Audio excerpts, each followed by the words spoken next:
Hi everyone, my name is Tiffany. Welcome back, or welcome if you've never been here before. It is finally my favorite time of the year.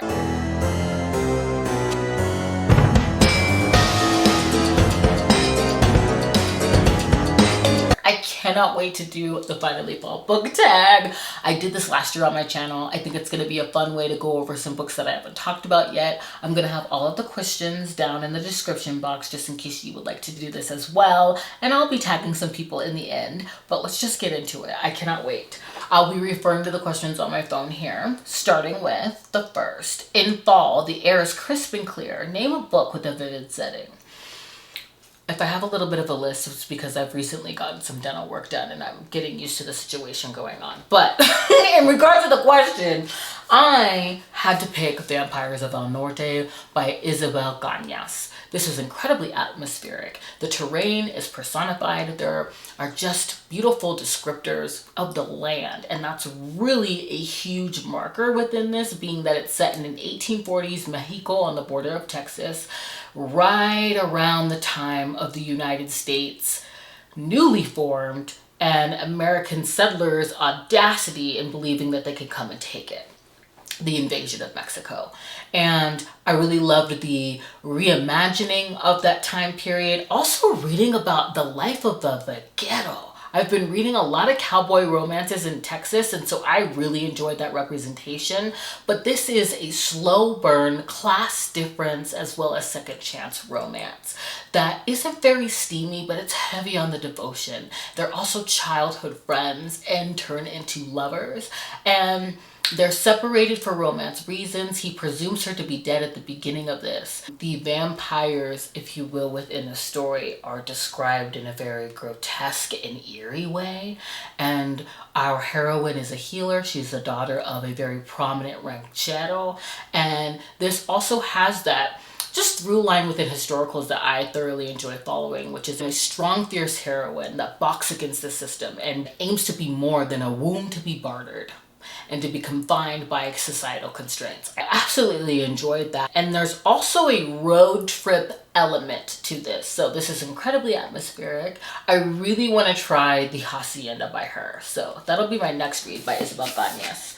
The next question is, nature is beautiful but also dying. Name a book that is beautifully written but also deals with a heavy topic like loss or grief.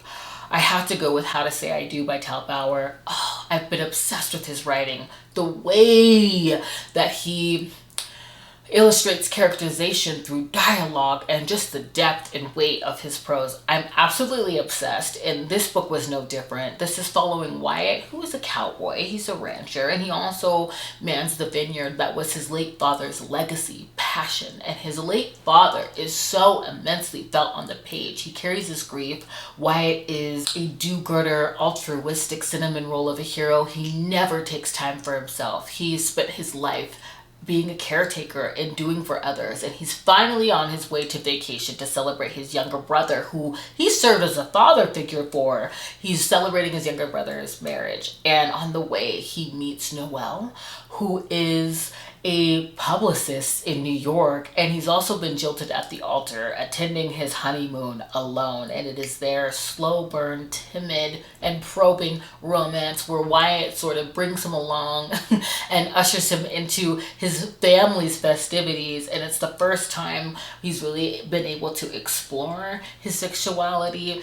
He is just what Noelle needs. He comes right on time, and Noelle is what Wyatt needs, and it is so beautiful. The backstory and through line of what animates Wyatt's life, which is his vineyard, and his devotion to that is absolutely beautiful in this book. That's all I'm going to say, because I could spend so much time on this book alone, but it was an absolute delight. So definitely a heavy yet beautiful book with beautiful prose. I absolutely adored it. The next question is, in order to keep warm, it's good to spend some time with the people we love. Name a fictional family, household, friend group that you'd like to be a part of. I have said this before and I will continue to say it, and I'll give you another one as well. But I would love to live in Juliet Cross's Stay a Spell series. I love her paranormal New Orleans. It is a world I really feel like I could step right into. Okay, I can see myself at the Cauldron, which is a bar. Okay, I don't drink, but I would get JJ, who is a bartender you will meet in Wolf Gone Wild. In fact, I have the second book here, Don't Hex and Fry, thanks to B from Mama Needs to Read Romance. She sent me this. Thank you so much. And I just feel like her world is one that's already in alignment, okay, with my lifestyle. I would be buying my tarot cards from their shop. This is following the Savoy sisters. They are a group of witches, and I would love to get my sage and Palo Santo from them. I would love to get a mocktail, okay, from JJ, the bartender who you meet in the first book. Like I said, there's also an NN romance in the novella Walking in a Witchy Wonderland. I would love to get serenaded by werewolves in the Cauldron. I would try to get an invite to Jules, who is their eldest sister's Sunday dinners, and just the tone of found family in this, the way that each hero gets ushered and brought into this very comedic and intrusive and loving family, I would want to be a part of, okay? I would be getting tatted up by Violet at Empress Inc. There are so many things within this world that I absolutely love. There are grim reapers, there are werewolves, there are witches, there are vampires. It's just delectable. So if you have not picked it up, I highly suggest you do. I also, just because she is my favorite character that I have read in a fantasy, I would love to be a part of, or at least meet, Alexis the Sword from Kimberly Lemming's Miss Had Mead series. I absolutely adore her. The first book is That Time I Got Drunk and Saved a Demon, but you meet Alexis in the second book as well as in the, oh, I pulled it already. The holiday novella Mistletoe. I actually started with this and then continued on. Alexis is a magical sword, okay, that's been imbued by magic. And I like to say that if she was in corporeal form, she would steal all the heroine's men. She is crass, she's frank, she's forward, and she would get my life all the way together. She's absolutely hilarious. She's a scene stealer. I love Alexis the Sword. And so for that reason alone, I would love to just be a part of this group, at least have some dinner, okay, maybe go on a little quest. These are really like cozy fantasies. They take very heavy topics like enslavement and consent and handle them with a depth and light, heartwarming hand. And I love them. I love them so much. So I highly suggest that you pick up Kimberly Lemming. She has been picked up by publishers. I loved their new covers, but I adore the first one because Samantha from Books with Samantha went and got this one signed for me, so I'm just so grateful. Anyway, let me move on. Next question. Fall is back to school season. Share a nonfiction book that taught you something new. This one is fun because the Webb telescope returned from space this year and I was gagged. I was so incredibly interested in all of the conversations that were centered around that because I feel like we are living in the movie Contact, okay? Starring Jodie Foster and Matthew McConaughey. I love that freaking film. And there's an iconic line of dialogue when her character takes a trip to space that is not believed, okay, by the world. And prior to that, when she's asked, do you believe in aliens? She responds by saying something to the effect of, the universe is such a big place. If it's just us, that would be an awful waste of space. I say that we're living in this film because since the Webb telescope has come back, we have astrophysicists, we have quantum physicists on their social media accounts publicly talking about the existence of other dimensions. And because I really wanted to be an active participant of those discussions, at least in my understanding, I had to go to Neil deGrasse Tyson, who is an astrophysicist who I believe takes these, what I consider to be complicated scientific theoretical frameworks and saying them in very consumable, entertaining, and relatable ways in layman's terms that I can understand. And so I read Cosmic Queries by Neil deGrasse Tyson. This was just giving me the basics of cosmology, evolutionary biology, just the basic concepts for me to wrap my head around so I could at least understand concepts like the Webb telescope potentially shaking the foundation of the Big Bang Theory. I would love to understand what that means. I just find this to be an incredible time in history. An incredible time in history. I swear, we are living in the movie Contact, and I want to be able to follow the conversation because I find it fascinating. And for someone like me who has a touch, well, quite frankly, like a bucket of the melancholy, I just find it incredibly hopeful. And scientists like Neil deGrasse Tyson kind of get me right-sized and just teaching me the basics of life. I learned in this book just the basics of a simple life form, what life actually is, instead of, you know, my huge, big, lofty thoughts. And so I've had a really good time with that. I have not finished it, but I've definitely learned a lot from Neil deGrasse Tyson. He has a podcast called Star Talk. He has a YouTube channel, and I've just had a lot of fun. I've had a lot of fun with what the Webb telescope has brought back and trying to parse through what I understand and what I hope to. So anyway, I mean, if you would have asked me 3 years ago if I was reading nonfiction, I would have laughed in your face because I am very grateful for my education, but it was rigorous and it was a gauntlet. Okay? I mean, I owe that curriculum to me finding BookTube because I just had to buffet that freaking ick that I had to reading because they made me read, and I started reading novellas and I got on BookTube. So anyway, moving on. You didn't ask for all that. The next question is, fall is the perfect time for some storytelling by the fireside. Share a book wherein someone is telling a story. So a very recent read that it was absolutely 5 stars was My Best Friend's Exorcism. This is YA horror, and it's bookended, starting with the prologue where we meet Abby, who is a divorcee, single mother, driving to her hometown to attend the funeral of the exorcist that saved her life. That's what we know, and it goes into the story. And nostalgia is a powerful freaking drug. That is how I felt reading this book. I think it was Gabby from Gabby Reads. I was watching one of her blogs, and she said that the book that she was reading made her nostalgic for things that she had not experienced. And that's absolutely the feeling that I had while reading this. This is steeped in 1980s pop culture. I mean, every chapter title is an 80s song. It was incredibly campy and comedic.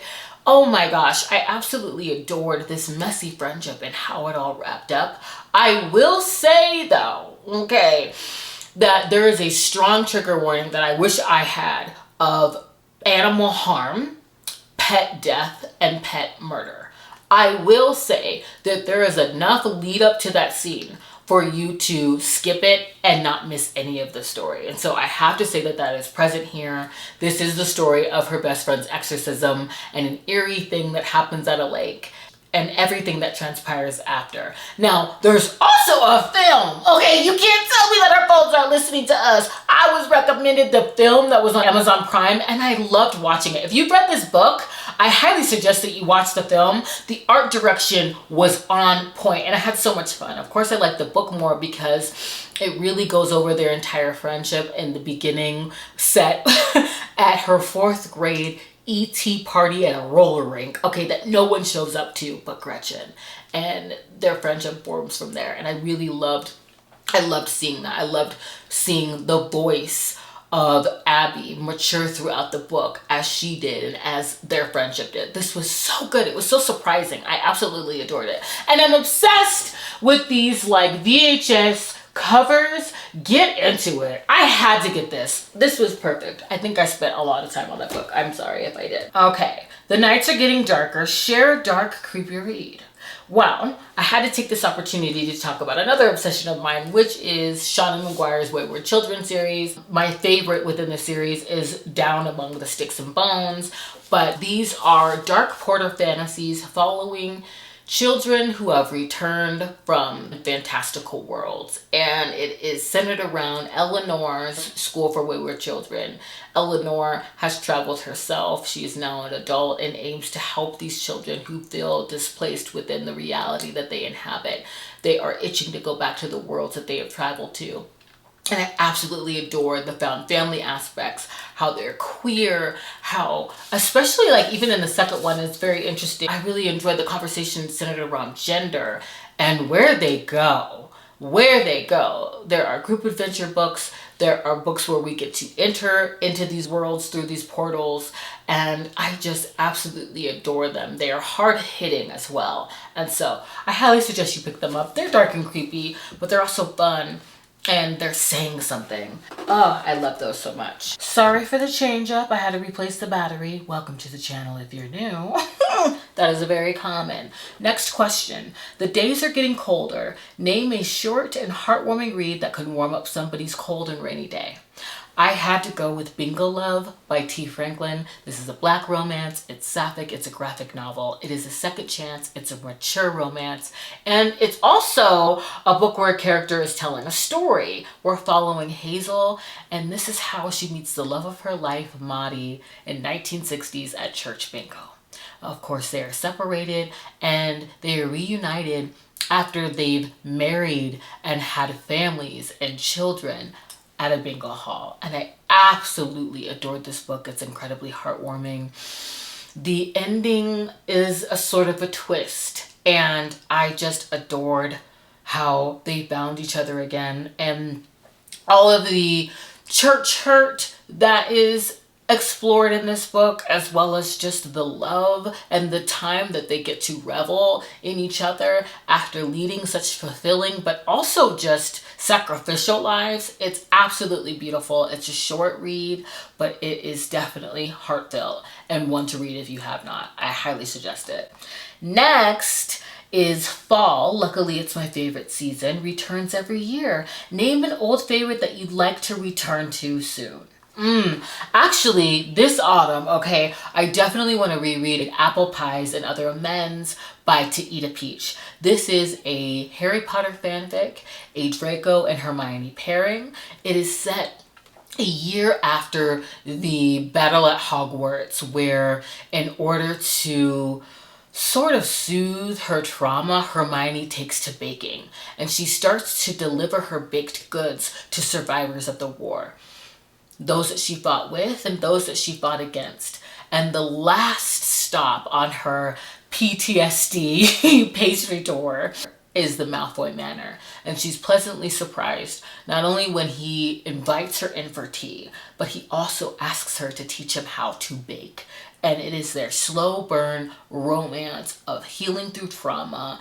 It's incredibly sensual, and it's perfect for the autumn season. I believe there are recipes in this as well. I have to do a reread. I highly suggest you pick it up. I love Harry Potter fanfic, and I just love the Draco and Hermione pairing. I also have to mention, although nobody asked, because it's going to be the answer for this question next year, is Remain Nameless by Hey Jude 19. Okay, it is up there. This is a top tier fanfic. It is up there with Manacled for me. So if you've read Manacled and you're licking your wounds and you want an exploration of the healing through trauma in a different way, this is not as dark as Manacled. The tone of this is sweet, it's savory, it's heartwarming. They're still healing through trauma, but the communication between them, the shuffling of their lives together, this is such a beautiful freaking romance. It hit every freaking note for me. This is the autumnal read if you are looking for something to pick up, as well as Apple Pies and Other Amends by To Eat a Peach. But Remain Nameless, it just hit every freaking cylinder for me. When it comes to romance, it was perfection. So heartwarming. This is 10 years after the war, and we meet Draco when he is in debilitating PTSD, and he has sought solace in a Muggle cafe, a Muggle coffee shop, and he goes there earlier than usual on a particular day and runs into Hermione. It is their slow burn romance. I feel like no freaking stone is unturned when it comes to them shuffling their lives together. The found family in this, it is incredibly beautiful, vulnerable, sound communication. Draco is in therapy, and it's just, this was perfection. It really was. I honestly would re-listen to this. I listened to this on Spotify. I will link that down below in the description box so you can go ahead and click on me, because this was so good. It was so good. It is going to be a favorite of the year. It is going to be a favorite book, period. I mean, Harry Potter fan fiction has just lassoed me in and taken over my life in terms of obsession. And I'm so glad that I finally picked this book up. Anyway, I'm sorry. Last question of the freaking tag is, fall is the perfect time for cozy reading nights. Share your favorite cozy reading accessories. Okay, so if you're new here, I am a hoe for a theme. I love decor. I love to create a feeling in a moment. So I will give you insert footage of just all of the accessories, okay, from my themed cups, which I absolutely adore. I have a new addition to that this year, which is Nightmare Before Christmas themed, my Oogie Boogie fantasy. This cup was made by my coworker's sister, and I absolutely adore it. I adore it. And opening it was such an experience. I'm going to link her shop down below. This is not sponsored. I just genuinely enjoy these products. And it just came with all of these goodies, stickers. His mother like crocheted a little ghost keychain just as a thank you. I just thought it was so fun and so sweet to open. So I'm gonna link her shop down below as well. I also am enjoying my Books Are Better Than Reality mugs that I got last year. I adore those, and I love my scented candles. I'm obsessed with the Better Homes and Gardens candles. I have definitely been spraying my pumpkin spice latte Glade spray all over this dang house. I just like it to smell like fall. I also think the biggest thing are those autumnal scenes on YouTube, okay? It has been autumn in my home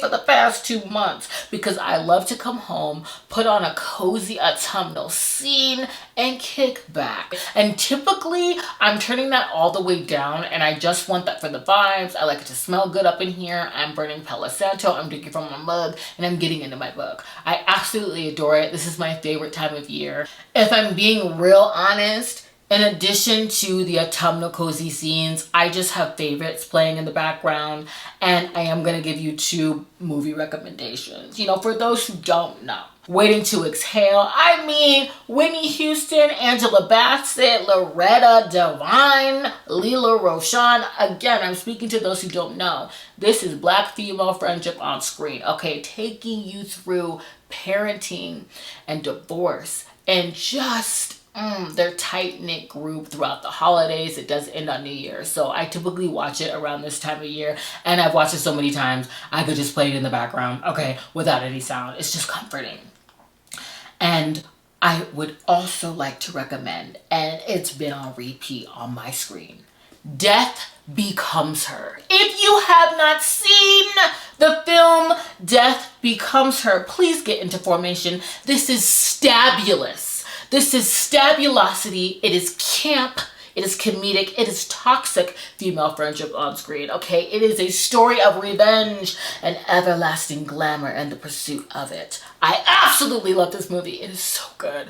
It is a favorite of mine, okay? That's all I'm gonna say if you do end up putting it on. I highly suggest Death Becomes Her for the month of October. You have to watch it. So, I think I finished the tag, and so now I'm going to tag a few other channels. I would love to see Zay from Witty Reads do this tag. If you are not following her, please go check her out. She just started a channel. I also would like to tag Lisa from Babe in Library and B from Mama Needs to Read Romance. I love the intros to her videos, so I cannot wait to see if they end up doing them. But I want to thank you for joining me. Thank you for struggling through what I've been perceiving to be a lisp. Please consider subscribing and sticking around, and I will see you in the next one. Bye.